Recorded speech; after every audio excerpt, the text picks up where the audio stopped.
Magandang araw mga kaibigan. Bigyan natin ng reaction, opinion, itong post ni Attorney Baligod. Ito yung batuhan nila ng mainit na salita between ex-Senator Trillanes. Una, yung nagsalita si Attorney Baligod, sabi niya, ito ba sinasabi mo, Trill, bakit kailangan yung offeran ng 10 million ang bawat isa sa Bribe 18 para itago nyo ang katotohanan? Lousy kayo talaga. May pinakita si Attorney Baligod na screenshot ng mga text messages na, excuse me, ino-offeran nga ng 10 million ang bawat isa sa Bribe 18. Kaya, rumesback si Trillanes. Sabi ni Trillanes, Mr. Baligod, i-take down mo yung fake news mo na yan, kundi panibagong kaso ang isasampa ko sa iyo. Ito ang iyong huling babala. Sumagot ngayon si Attorney Baligod, sabi niya, ayoko nga. Anong ayoko nga, di ba? Manigas ka dyan. Ayoko. Manigas ka. Sinagot ko lang ang kabaliwan mong post. Wala akong fake news. Ikaw, marami. Hindi ako takot sa kumakahol. Kung kumakahol, may kumakahol bang pusa? Wala naman siguro, di ba? Meow, meow, meow, meow. Meron bang kumakahol na buhaya? Wala naman. So ano lang kumakahol? Ibon? Wala naman. So aso? Asong kumakahol, hindi ako takot sa iyo. So daming 5,100 ang nag-react, 2,600 ang nag-like. Kanino nag-like? Kay Attorney Baligod. Ako, nag-like ako eh. 2,000 ang tumatawa. Aninong tinatawanan? Iba kasi Trillanes. And then, comments. Tatak Duterte. Si Trililing, sa dami ng kinasuan, Hisa, walang naipakulong. Correct. Ang daming niyang isinampang kaso. Siya rin, ang dami ring kaso na naisampa sa kanya. As in, nabubuhay na siya sa dami ng kaso na naisampa sa kanya at naisampa niya sa ibang tao. Wow naman. Record holder sa kaso. Joffrey Monterde, kala siguro ni Trililing, hawak niya ang bit. Jose Biloso, Trililing, may katapat ka na, lalong di ka na makatulog. Trililing, the king of case filing. We stand with Attorney Baligod, ang totoong bayani sa panahon ngayon. At yung asong ulol na naman si Sundalong Kanin, mahiya ka naman, maghanap buhay ka ng legal. Fight on, sabi ni Peter Salas. Ito yung text messages sa offer ng 10 million. Basahin ko ha. Pag ma-okay na ka ganito, magkaroon ka rin ng ano mo ito? Basta 5M, hindi ko mabasa. May 5M ka, may 5M din ako, aatras, mawawalan ka ng kasubok. Ganun ang sinasabi. Nagbabala pa ang hinayupak na Trililing. Imagine 18 Marine, so it means 18 million magkano kay Trililing tapos from taxpayers. Huwag kang mag-alala, Trililing, marami pa. That's the spirit of Attorney B. Laban lang, Attorney. Dami daw pinailan ng kaso yan. Laging talo.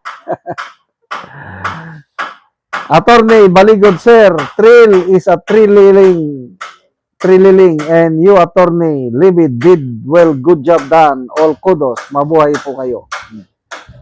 Ito, parang sinsilyo na rin lang kay Attorney Baligod ang mga kaso-kaso.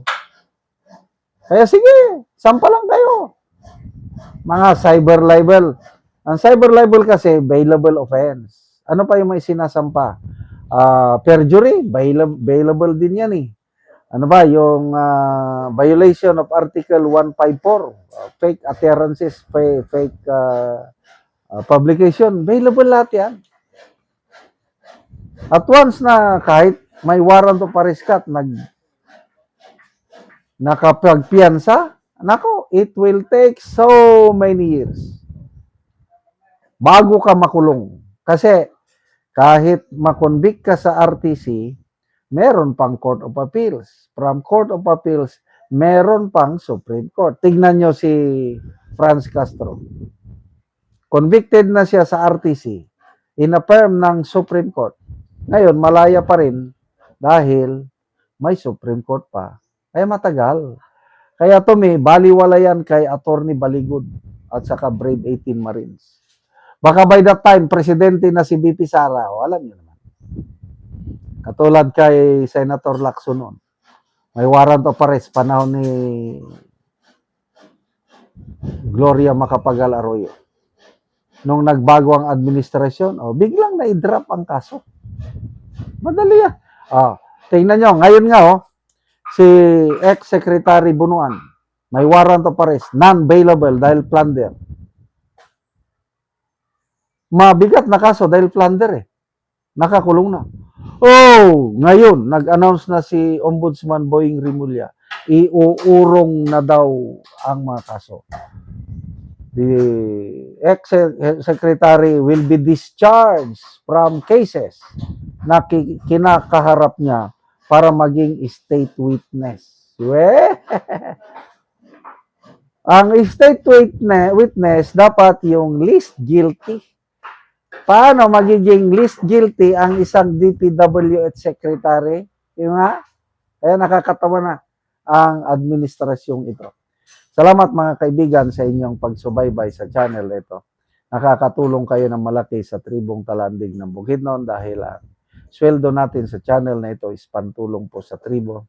Namimigay tayo ng libreng yero at pako para makapagpatayo sila ng mas maayos na tirahan. Panoorin nyo ang video nito. Karon ni anak ko diri sa balay ni Auntie Sila Dadaw nga taga Masimag, Tagbak, Talakag, Bukidnon. So mauna ni ang itsura sa iyang atop. So mauna ni siya ang gitabangan namo gero nga napulo ka buok nga digis o isa pod ka plinsin. So mauna ni ang kadako sa buslot sa iyang balay.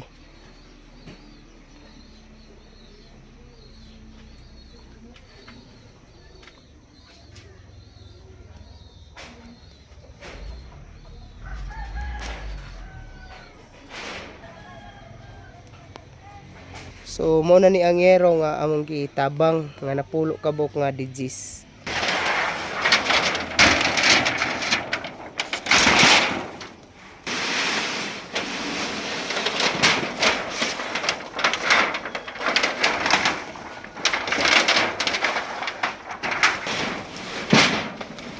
Wala ko wala nagsangit. Hindi ko itaplak mo doon.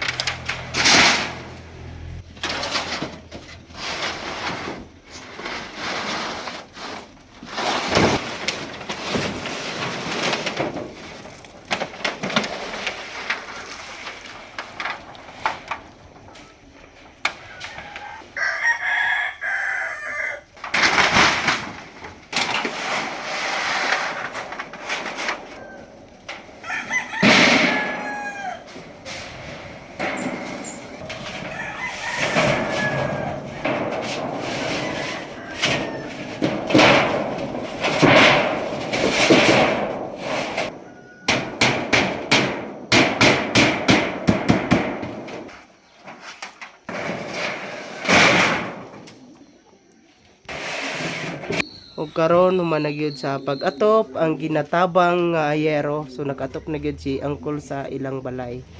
Salamat yun sa Ginoo kay napulian na yun akong sin. Gabay hindi na katuig yun eh. Kanya salamat po sa nagdonor. Kalami na kami. Hindi na sa nagtawang aning sin.